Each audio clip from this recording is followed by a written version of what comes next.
नमस्कार दोस्तों, एक बार फिर से मैं आपका स्वागत करता हूं अपने इंडियन स्टूडेंट चैनल पे। आज हम क्लास 8 का टॉपिक जो लिया जाएगा मेटल्स एंड नॉन मेटल्स लिया जाएगा। तो आज हम नॉन मेटल्स और मेटल्स के बारे में पढ़ेंगे। तो स्टार्ट करने से पहले मैं मेटल्स में बता दूं, मेटल इस चैप्टर का एक टॉपिक एलिमेंट है। एलिमेंट्स बच्चों, एलिमेंट्स क्या होता है? एलिमेंट्स वो चीज होती है जो प्योरेस्ट सब्सटेंस पाई जाती है। जैसे कि कोई भी एक ऑब्जेक्ट है या कोई भी चीज है, ये मैंने मान लिया ये गोल्ड सिल्वर जो भी होगा, गोल्ड सिल्वर, इसमें क्या पाया जाएगा? मैक्सिमम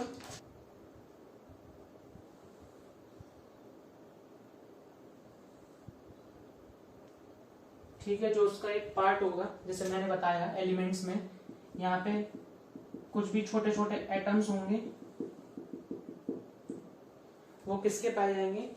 कोई भी एटम होगा, जो भी एटम होगा वो गोल्ड का ही पाया जाएगा। एक्स्ट्रा कोई एलिमेंट, मतलब कोई भी एक एटम, कोई भी एक्स्ट्रा नहीं मिलेगा इसके अंदर। यहाँ पे अगर एक एटम है तो वो गोल्ड का है, यहाँ भी गोल्ड का, जहां भी है, जहां तक देखा जाएगा, शीट होगी या ब्रिक होगी, कुछ भी होगी, वो गोल्ड का ही पाया जाएगा। इसके बाद ये डेफिनेशन है, ठीक है। अब अगला क्या कहते हैं, बात करूंगा मैं physical properties of metals. Metals की फिजिकल प्रॉपर्टीज क्या क्या होती हैं, ठीक है। फिजिकल प्रॉपर्टीज ऑफ मेटल्स, तो फिजिकल प्रॉपर्टीज ऑफ मेटल्स में पहला जो पॉइंट मैं लिखूंगा, ये लिखूंगा फिजिकल स्टेट।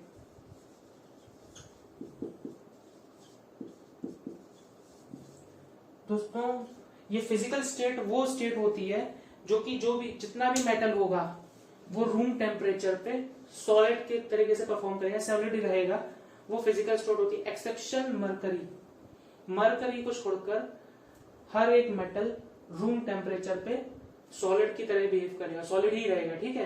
ये बात याद रखेंगे। दूसरा पॉइंट आता है अपीरियंस, ठीक है। दूसरा जो पॉइंट है वो है अपीरियंस।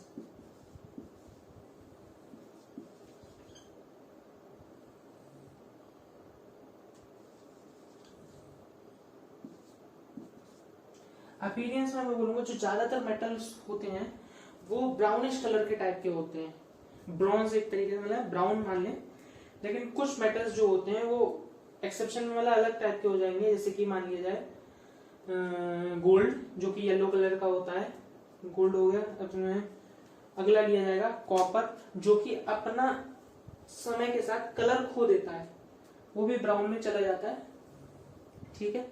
और अगला जो पॉइंट है वो है हार्डनेस।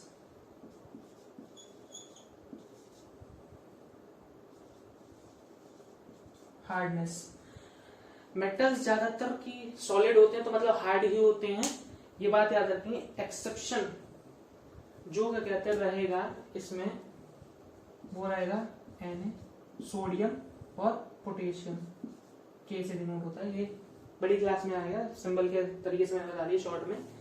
जो कि सोडियम और पोटेशियम जो होता है वो एक्चुअली पनीर जैसे होता है ना, सॉफ्ट पनीर टाइप का। जैसे पनीर को बटर या पनीर बोल दो, काट देते हैं, ऐसे ये दो मेटल ऐसे होते हैं जिनको हम नाइफ से कट कर सकते हैं हार्डनेस के अंदर। बाकी किसी भी मेटल को हम कट नहीं कर सकते। फिजिकल स्टेट में सारे मेटल्स क्या कहते हैं, रूम टेम्परेचर पे क्या कहते हैं, सॉलिड रहेंगे। एक्सेप्शन क्या कहते हैं, मरकरी को लेके।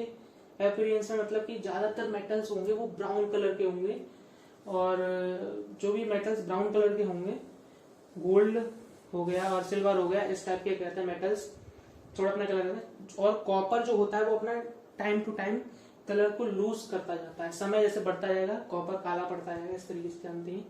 और हार्डनेस की बात करेंगे, सोडियम और पोटेशियम को छोड़ के सारे मेटल्स हार्ड ही होते हैं, ये बात पता है हमको। ये हार्डनेस के अंदर आ गया। अगला पॉइंट है लस्टर। जी हाँ, लस्टर जो है अगला पॉइंट है। लस्टर का मतलब होता है शाइन। जितने भी मेटल्स होते हैं वो चमकते हैं, शाइन करते हैं, ठीक है। ये तो आमतौर पे पता ही है हमको, लस्टर हो गया। इसके बाद अगला पॉइंट जो है वो है मेलेबिलिटी, ठीक है।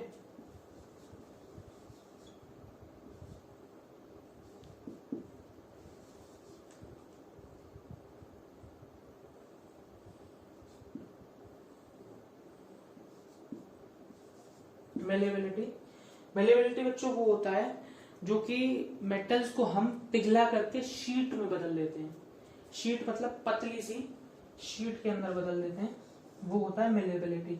लस्टर मतलब चमक टाइप का, जो चमकते हैं, मतलब एक तरीके से समझाने के लिए मैंने ऐसा बना दिया है। और अगला पॉइंट जो आता है वो आता है डक्टिलिटी।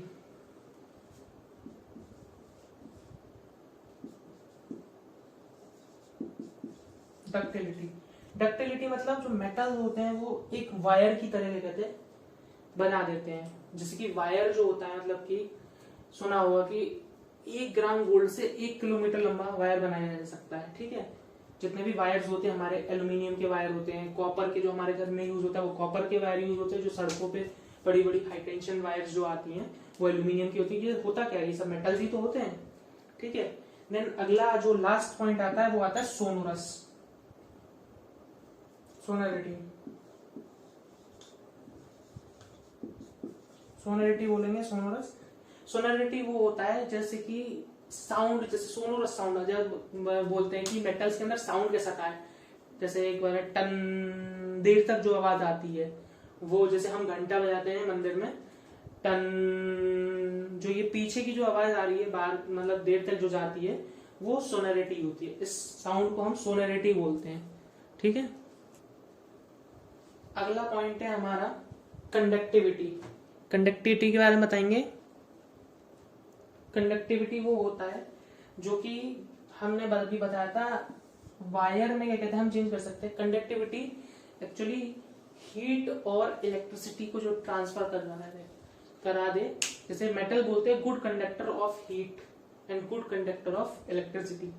ठीक है, मतलब एक जगह से लेके दूसरी जगह तक हीट ट्रांसफर हो जाए या इलेक्ट्रिसिटी ट्रांसफर हो जाए। ये बात तो पता है, मेटल्स के वायर होते हैं तो इलेक्ट्रिसिटी ट्रांसफर होती है, इसलिए मेटल्स की चीज यूज करते हैं वायर में। और रही हीट की बात, जब कभी घर में खाना बनाया होगा तो करछुली या बर्तन जो भी मतलब पैन में डाल रखा छोड़ देते हैं, तो एक एंड से लेके दूसरे एंड तक जब आप पकड़ने जाते हैं तो कभी कभार जल जाते हैं। तो वो एक इसका एग्जाम्पल है कंडक्टिविटी का। ठीक है, ये हीट चैप्टर में भी पढ़ा होगा, कंडक्शन, कन्वेक्शन और रेडिएशन टाइप के कंडक्टिविटी में। ठीक है, उसमें मेटल्स का नाम आया होगा। अगला पॉइंट है डेंसिटी। डेंसिटी क्या होती है बच्चों? डेंसिटी होती है जो मेटल्स होता है वो हाईली डेंस्ड होता है अपने ही एटम्स के अंदर। भाई हाईली डेंस होगा तभी तो वो सॉलिड में कहलाया जाएगा। ठीक है, जितने भी मेटल्स होंगे वो हाईली डेंस, टाइटली पैक्ड होते हैं। जब टाइटली पैक्ड होंगे तो वो सॉलिड्स में होंगे। ठीक है, उसको बोलते हैं डेंसिटी। अगला टॉपिक जो हमारा अगला पॉइंट है वो है physical properties of non metals. ठीक है, physical state of non metal पहला टॉपिक, जैसे कि मैंने बताया physical properties of non metal में पहला पॉइंट है फिजिकल स्टेट। तो फिजिकल स्टेट में जो मैं बात करूंगा, जो नॉन मेटल्स होते हैं वो सॉलिड भी होते हैं, लिक्विड भी होते हैं और गैस भी होते हैं। ठीक है, अभी आप पूछेंगे कि अभी मैंने मेटल्स में बताया मेटल्स सारे सॉलिड होते हैं, मैंने मेटल्स सारे सॉलिड बताया था, मैंने नॉन मेटल्स नहीं बताया था। अब ऐसे कि वुड ले लो, वुड भी तो सॉलिड ही है ना, वो भी तो क्या कहते हैं नॉन मेटल ही है कि नहीं है। तो यही बात है कि जो मेटल्स में होंगे, जैसे कि एक और मान लीजिए आप सल्फर एंड फॉस्फोरस, वो भी सॉलिड में आता है। ठीक है, तो लिक्विड में भी बात करेंगे, वो लिक्विड में क्या कहते हैं क्लोरीन हो गया, जो लिक्विड क्लोरीन जो होता है, जैसे गैस में भी होता है। बट इस बात की इसके लिए हम ब्रोमीन को लेंगे, ब्रोमीन जो है वो भी लिक्विड के अंदर आता है। एंड गैसेस में बात करेंगे हम, गैसेस में ऑक्सीजन हो गई, हमने गैसेस का ऑक्सीजन ले लिया। ये सब क्या होते हैं, रूम टेम्परेचर पे होते हैं। जैसे सॉलिड रूम टेम्परेचर पे है, तो ये मैंने फॉस्फोरस का जो लिया था अभी, और उसका लिया था फॉस्फोरस बॉडी, ये सब क्या है रूम टेम्परेचर पे ही सॉलिड में पाए जा रहे हैं। और ब्रोमीन का जो लिया था वो रूम टेम्परेचर पर लिक्विड की तरह पाई जा रही है। और गैसेस का जो मैंने लिया था रूम टेम्परेचर पे ऑक्सीजन है, वो गैस की तरह परफॉर्म करेगी। ठीक है, अब अगला होगा अपीयरेंस, जो उसका होगा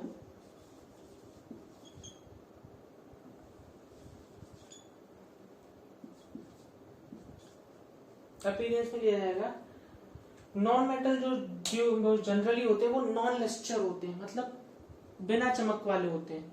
मेटल जो थे लस्टर थे, नॉन मेटल जो है वो चमकीले नहीं होते हैं। एक्सेप्शन ग्रेफाइट, हर चीज में एक्सेप्शन होता है। ग्रेफाइट और आयोडीन को लेके ये ही दोनों नॉन मेटल में चमकीले होते हैं, बट और कोई नॉन मेटल जो होता है वो चमकीला नहीं होता है। अगला बात किया जाए मेलेबिलिटी एंड डक्टिलिटी।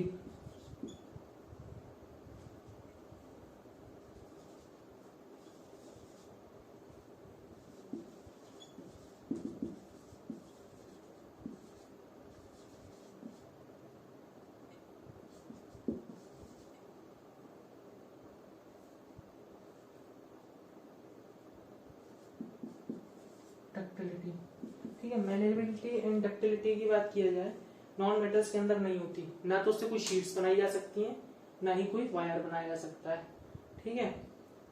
अगला पॉइंट है, नॉन मेटल्स जो होते हैं वो ब्रिटल होते हैं। ब्रिटल का मतलब होता है, लिख दूं यहाँ पे मैं,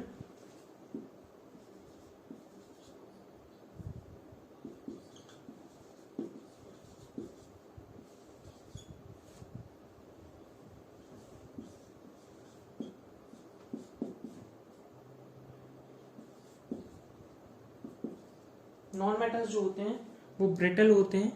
ब्रिटल का मतलब होता है कि वो हार्ड तो होते हैं बट बिस्किट की तरह टूट जाते हैं, ठीक है।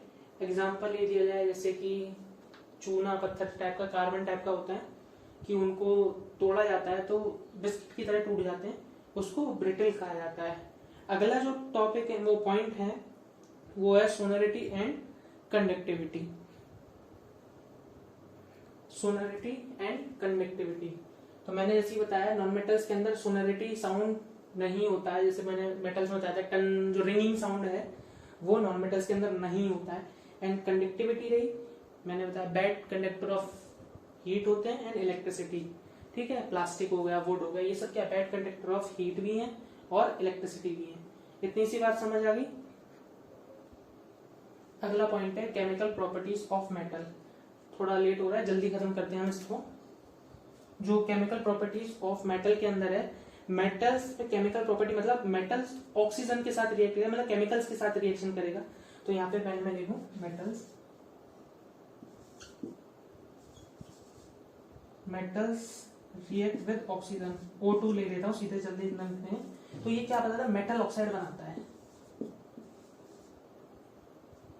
मेटेलिक ऑक्साइड,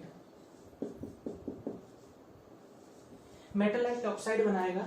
तो मेटेलिक ऑक्साइड के अंदर एग्जांपल लेता हूं मैं सोडियम, सोडियम को मैं सीधे ऐसे लिख लेता हूं Na+O2 ऑक्सीजन, जब बनेगा तो क्या बनेगा 2Na2O, बैलेंस करने के लिए 4 कर लेता हूं मैं, ठीक है। ये क्या किया, सोडियम एक मेटल है जो ऑक्सीजन के साथ रिएक्ट किया, मतलब मेटल नॉन मेटल के साथ रिएक्ट किया, उसने क्या बनाया, मेटल ऑक्साइड बनाया, ठीक है। मेटल ने ऑक्सीजन के साथ क्या कहते हैं रिएक्ट करने के बाद मेटल ऑक्साइड बनाया। एंड देन अगला जो आता है रिएक्शन विद वाटर, मतलब जो मेटल है वो वाटर के साथ रिएक्ट करेगा, मेटल्स रिएक्ट विद H2O, मतलब वाटर को मैं सीधे लिख लेता हूं, H2O जब रिएक्ट करेगा, मतलब मेटल जब वाटर के साथ रिएक्ट करेगा तब क्या बनाएगा, बताएगा कोई? अगर बता सकते तो कमेंट में लिख दीजिए, मैं पढ़ लूंगा। तो मेटल जो होगा वो, वीडियो को पॉज कर लीजिएगा, metal oxide and metal hydroxide plus hydrogen gas release करेगा। मेटल ऑक्साइड तो बनाएगा मेटल MO, मेटल ऑक्साइड को मैं ऐसे लिख देता हूं, और बनाएगा मेटल हाइड्रोक्साइड, मेटल हाइड्रोक्साइड, ठीक है। मेटल हाइड्रोक्साइड को बनाने के बाद जो रिलीज करेगा वो हाइड्रोजन गैस को रिलीज कर देगा ऊपर की तरफ, ठीक है। हाइड्रोजन गैस ये किसके साथ हुआ, रिएक्शन विद वाटर, ठीक है। अगला मैं बोल लेता हूं, सोडियम को मैं कोल्ड वाटर से क्या कहते हैं रिएक्ट करवाता हूं, तो sodium hydroxide plus hydrogen gas निकलेगी। सोडियम क्या है, मेटल है, Na जो मैंने बताया, सोडियम को अगर मैं वाटर के साथ रिएक्ट कराऊंगा, H2O के साथ रिएक्ट करूंगा, तो sodium hydroxide plus hydrogen gas निकल जाएगी, ठीक है। एक बात ये भी पता चलती है, जो हाइड्रोजन गैस निकल रही है ना, ये दर्शाता है कि क्या कहते हैं, वो हाइड्रोजन मेटल की कैटेगरी दर्शाता है कि ये मेटल के साथ रिएक्ट हो रहा है, ठीक है। अगला पॉइंट है रिएक्शन विद एसिड। जी हाँ, रिएक्शन विद एसिड, अगर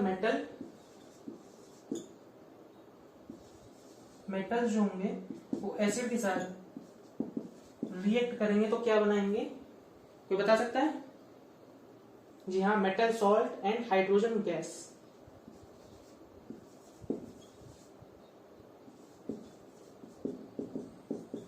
हाइड्रोजन गैस, मैं ऊपर की तरफ इसलिए उठा रहा हूं कि जब गैस है तो वो उड़ ही जाएगी, ठीक है। मेटल्स जब क्या कहते हैं एसिड के साथ रिएक्ट करेंगे, मेटल सॉल्ट बनेगा और हाइड्रोजन गैस रिलीज होगी इसके अंदर। एक एग्जांपल मैं ले लेता हूं, सोडियम प्लस मतलब sodium plus hydrochloric acid HCl जिसे बोलते हैं हम, छोटी क्लास में पढ़ा हुआ HCl, तो क्या बनेगा H2 रिलीज होगी। तो उसको बैलेंस करने के लिए हम क्या करेंगे 2 2 2, ये बैलेंसिंग होगी। ये अब आपकी क्लास में पढ़ाई गई है नहीं पढ़ाई गई ये मुझे नहीं पता, बट इसको इस तरीके से बताया गया, सिर्फ मैं समझा रहा हूं इस चीज को। मेटल्स सोडियम ने जो किया एसिड के साथ रिएक्ट किया हाइड्रोक्लोरिक एसिड के साथ, तो मेटल सॉल्ट बना NaCl plus hydrogen gas release हो गई, ठीक है। यहाँ पे भी क्या हुआ हाइड्रोजन गैस रिलीज हो गई, ठीक है। अगला जो क्या कहते हैं किससे करेगा, अब क्या कहते हैं रिएक्ट जो किया है acid of base with metal, मतलब कि अब तक मेटल्स जो रिएक्ट कर रहे थे वो एसिड के साथ कर रहे थे, अब जो मेटल्स जो रिएक्ट करेंगे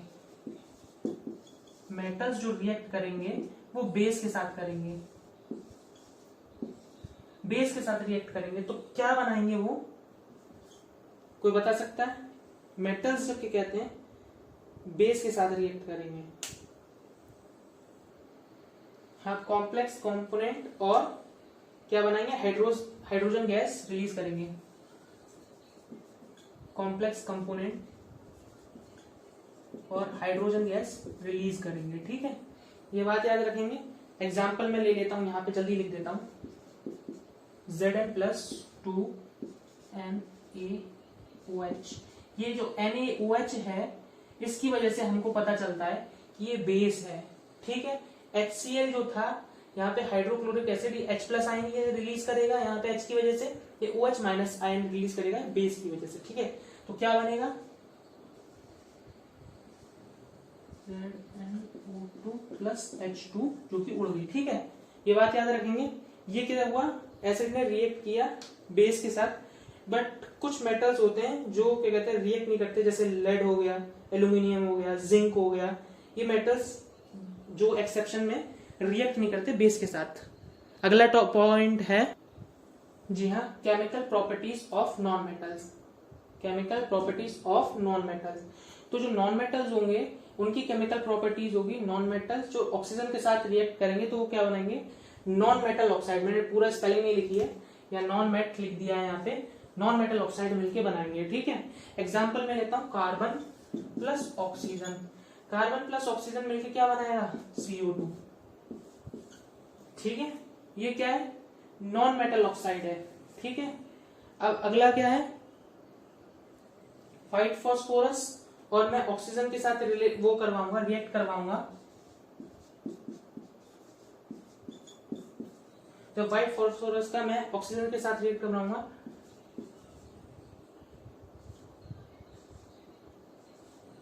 बच्चों ये बैलेंसिंग थोड़ी दिक्कत देगी आपको, अगर जिसको पता है वो क्या कहते हैं उनके लिए इजी है, जिसको नहीं पता है देखो यहाँ पे 5 × 2 10 ऑक्सीजन, तो यहाँ पे भी 10 ऑक्सीजन, ये बात की बात है, ये जब समझाएंगे अगले जब फ्यूचर में कभी डिस्कस करेंगे इसके बारे में तो बताइएगा क्या करना है। तो ठीक है, अब ये क्या हुआ एक तरीके से non metal reacts with oxygen, वो क्या बना फिर नॉन मेटल ऑक्साइड बना कि नहीं बना, ठीक है। अब यहाँ पे बताइए अगला पॉइंट जो है हमारा, ठीक है, ये acting of water on non metal, acting जो होता है मतलब वाटर के साथ एक्ट कौन कर रहा है नॉन मेटल। देखो मैं एक बात बता दूं, कोई भी नॉन मेटल एक्सेप्शन ऑक्सीजन और क्लोरीन को छोड़ के कोई भी नॉन मेटल वाटर के साथ रिएक्ट नहीं करता, ठीक है। कोई भी नॉन मेटल वाटर के साथ रिएक्ट नहीं करता क्लोरीन और ऑक्सीजन को छोड़ के। हम जब भी स्विमिंग पूल में जाते होंगे तो देखा होगा कि पूल वाले जो होते हैं वो क्लोरीन मिला देते हैं पानी को साफ करने के लिए, ठीक है। अब जब क्लोरीन वाटर में जब डिसॉल्व होता है तो उसमें क्या होता है हाइड्रोक्लोरिक एसिड बनता है और ऑक्सीजन के कहते हैं बनाता है। अब जब उस क्लोरीन वाले पूल में हम जाते हैं तो देखा हमारी स्किन कभी कभार जल जाती है, रैशेस आ जाती है, कैसे उसने रिएक्ट किया वाटर के साथ तो क्या हुआ एक तरीके एसिड में कन्वर्ट हो गया, ठीक है। अब आता है दूसरा reaction with acid and base. जो नॉन मेटल्स होते हैं वो एसिड और बेस के साथ भी रिएक्ट नहीं करते, ठीक है, ये बात याद रखेंगे। तो आज का ये यहीं खत्म करते हैं हम topic. Metals and non metals. तो ये रहा आज का टॉपिक। तो ठीक है, thank you for all of this. अगली बार क्या कहते हैं, आपको कोई वीडियो देखनी हो तो मुझे बताइएगा किस चैप्टर के बारे में बनाऊं। लाइक शेयर एंड सब्सक्राइब कर दें। Thank you, have a nice day.